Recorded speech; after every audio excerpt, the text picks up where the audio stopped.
কেমন আছেন? ভালো। ভালো আছেন? খুব ভালো। আচ্ছা, বিয়ে শাদী হয়েছে আপনার? হ্যাঁ, বিয়ে হয়েছিল। আচ্ছা, স্বামী কই আছে নাকি নাই? স্বামী নাই বর্তমান। বর্তমানে স্বামী নাই? না। কতদিন ধরে স্বামী ছাড়া আছেন? 3 বছর পার হয়ে গেছে। 3 বছর পারিয়ে গেছে স্বামী ছাড়া? হ্যাঁ। কেউ যদি ভালোবেসে এখন ঘরে তুলতে চায় রাজি আছেন? রাজি আছি। তাই? হ্যাঁ। তো একাই ঘুমান রাত্রে? একা ঘুমাম না, আর কারে নিয়ে ঘুমাবো? বাচ্চা আছে একটা। ছেলে মেয়ে আছেন আপনার? হ্যাঁ, আমার বাচ্চা আছে একটা, মেয়ে আছে। কোনো কাজ টাজ করেন আপনি? কাজ করি। কি কাজ করেন? ওই যে ছোটখাটো ব্যবসা। ছোটখাটো ব্যবসা করেন? হ্যাঁ। এইদিকে সংসার চলে আপনার? চলে কোনো রকম। কোন রকম চলে?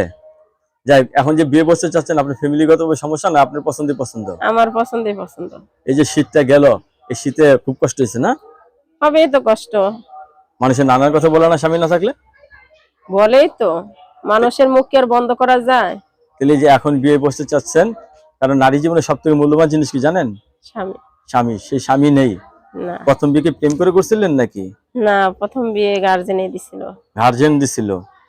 দর্শক, এই আপুর কথাগুলো অত্যন্ত সরল সোজা। আপু, আপনার কাছে ধন্যবাদ আমার চ্যানেলের সময় দেওয়ার জন্য। দর্শক, পরবর্তী একটি ভিডিওর জন্য অবশ্যই অপেক্ষা করবেন।